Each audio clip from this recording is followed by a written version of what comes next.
Aloha mai kako, it's your girl Dewi here with an inquiry and an invitation today to all my new paradigm, luminary, trailblazing, way showing agents of change. Those who know that they came here for these times, who feel missioned and very certain that you have a role and a distinct leadership frequency to carry forth during these times of upheaval, uncertainty, and great shifts on the planet. Now, I know that's what I came here for, and I've known this since I was a little girl. And these are the end times, so to speak, not in terms of what some religious texts may say, or maybe that is so. What I mean, though, is the end times of the game of separation being up. And I feel deeply in my beingness and I am calling this forward in my lifetime, however many years, moments I have left in this body, that I came here to usher in, and I know you came here to usher in. Just by you witnessing me in this moment, there's a point of our connection here to see and be with each other.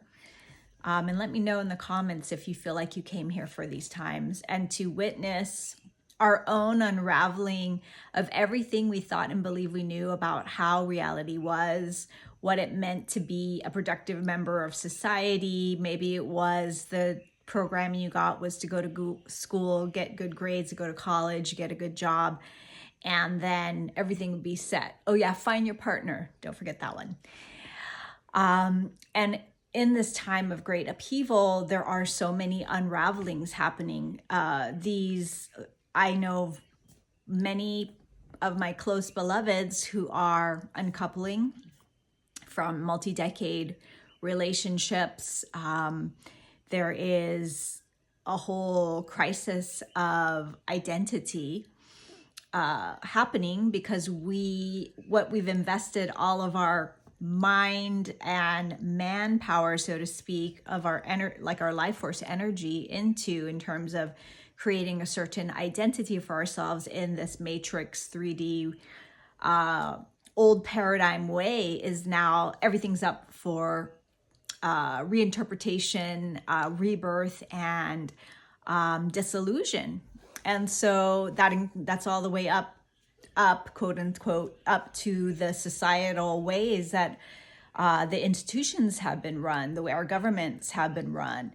And the hallmark of this time is truth. There's nothing is hidden anymore. So if you have been seeing more and more revelation and disclosure about what's really going on and how things really operate, and you're feeling upset or depressed or out of sorts about it, I'm here to share that this is all part of the great unraveling that we came here for. And so if you identify as a way shower, a luminary guide, a trailblazing thought leader, someone who has certain codes and medicine, like your gifts, your sacred gifts that you probably have likely invested many years, time and energy into cultivating your craft, of building your practice, of being on the stage and even helping others, maybe through groups or offerings you've led. And you're feeling more inspired than ever to reach more of those that you're meant to serve, those who are also popping off, like the lights are going on. Maybe the lights were already on, but now we're finding the others that are also are able to see through this illusory video game that called life. And despite that overlay of the matrix and all the crumbling and the grasping of straws from the powers that are not going to be for much longer, that there's this despair and hopelessness. And what I'm seeing even here in my own circles is mental health, a mental health crisis. And I believe that it's the crux of why we have mental health issues is because many of us have gotten so far off the identity of knowing ourselves as eternal beings, as sovereign beings that no matter what has, quote, happened to us, or who has wronged us, or who has been a point for our lives to go in a certain direction, the other, whether be it the government, our parents, our societal relationships, the priests, the people, the authorities that may have affected our peace and maybe even caused harm in our life. The difference between someone who's able to use their life experience, even the traumatic aspects, because we've all experienced trauma in some way, and use that as a catalyst to better themselves, to take personal responsibility in terms of how that was for them, and use it as something to inspire a shift in consciousness, and to see really what the gift or the blessing might have been ultimately in that triggering incident, whether it happened in childhood or just the other day. That person who chooses to harness that energy towards their advancing their mission, their cause, Lisa Nichols says, your mess is your message. And she works with thought leaders who feel inspired to share their message. I mean, her story is amazing. She was a mom on welfare, and now she's like, I don't even know how many millionaire she is, but she really took her struggles and pain, and that they allowed to fuel her and her inspiration to do better in her life, and to support her children, and to be to help others along the way, because she had been in the depths, and she wanted to lend a hand to others to help pull them through where they were. So what's the difference between someone who has the same circumstances as, say, someone like Lisa, and that has the same, perhaps even parents, and the same kind of experiences as a child, and yet they choose to go down a different path, and perhaps mentally, there wasn't a full development where they were able to process through the trauma in the same way.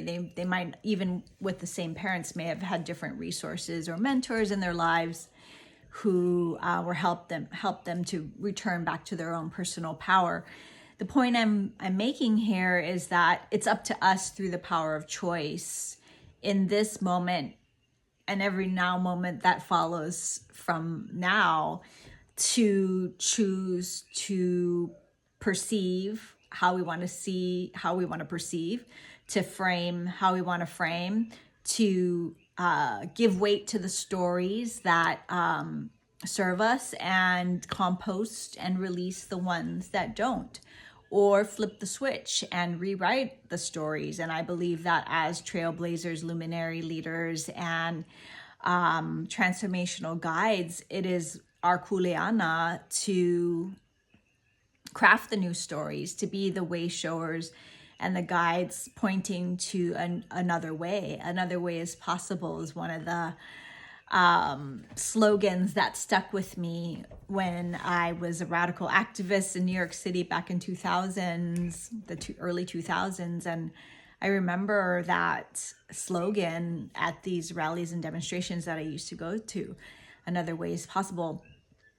And so in our moment to moment everydayness, we have a choice to hold ourselves in the highest possible regard, not to bypass or sweep under the rug the places where we've been in shadow, or in disillusionment ourselves. I believe the whole human existence is a learning path. And so once though those lessons have been mined, and that, you know, if you're doing the inner work to heal your trauma and to really ultimately be the best possible version of yourself and live at that highest possible timeline, then you also most likely have humanity's best interest in mind, and those in your circles of influence, and those who you're best suited to serve through your own skills, gifts, experience, and talents, and just your desire to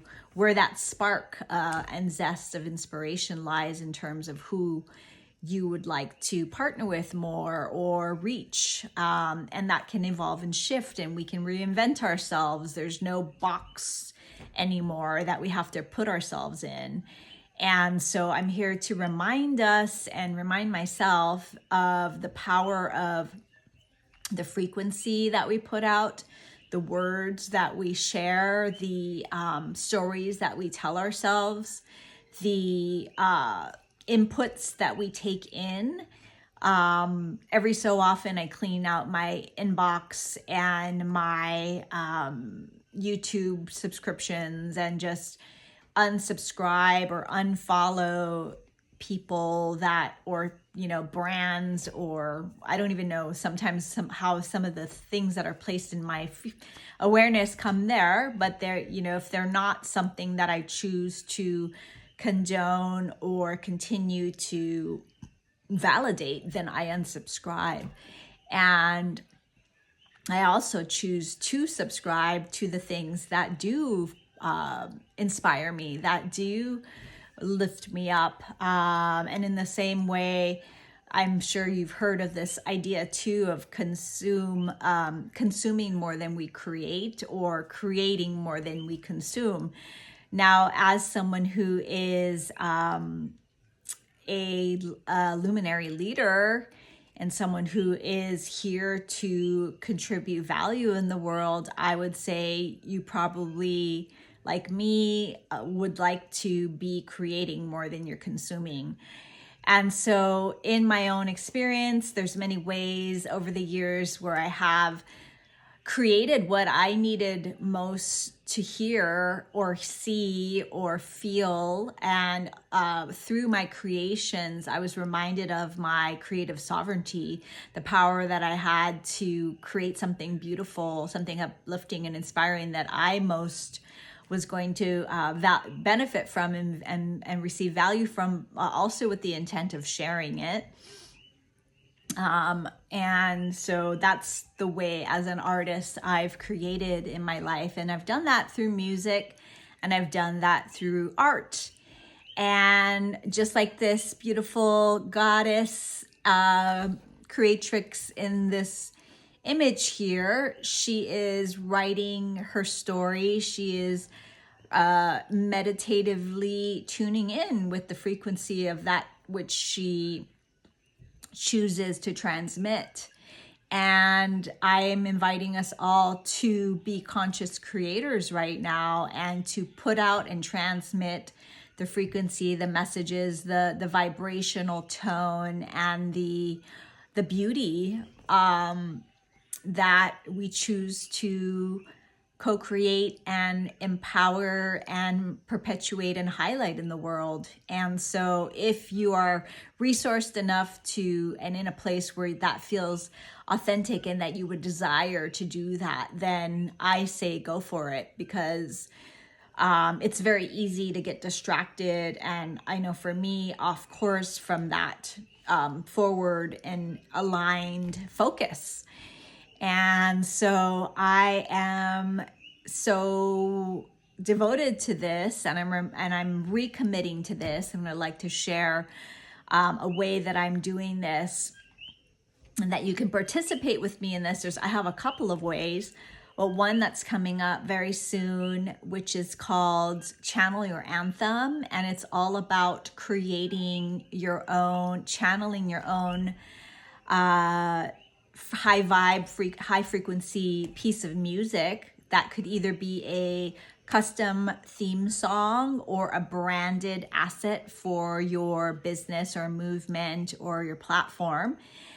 Or it could also be a guided process to music, something like a guided visualization or meditation. You could sing it, you could speak it. I'm going to be helping the beautiful luminary leaders in my community that feel inspired to join me for this to vision what that could look like and what is that true to you meeting the moment message that you most want to convey right now. And music is such a beautiful way to do that. It bypasses, music is a healing tool, and it bypasses the thinking mind oftentimes and can really be a powerful and potent way to get a message across. And depending on the intent and the vibrational frequency that you imbue in your creation, it can even be more potent and powerful because of the carrier that it is, the potent package. And in the matter of moments, music can shift your mood and focus, right? I'm sure you've experienced that in your own world. So I empower people who aren't even musical, and I do this through art as well, people who don't feel like they're creative in terms of music or art, to be able to have accessibility with it and to be able to convey their key ideas into create a creative output. And so in Channel Your Anthem, we're going to do this and begin to vision and strategically map out what this could look like for you in terms of your own custom song. So you can learn more about that in the link included here. And in the meantime, whether or not you participate in Channel Your Anthem, I just want to invite you to continue to choose your perspective, choose your paradigm, and to know that your conscious choice and your focus is, and your presence and your attention is a precious commodity. And so every waking moment that we have where we can choose to reinforce and reiterate that which we choose to experience more of is, to me, a well worth invested moment of your conscious, creative, and deliberate sovereign choice. Thanks for listening. So much aloha.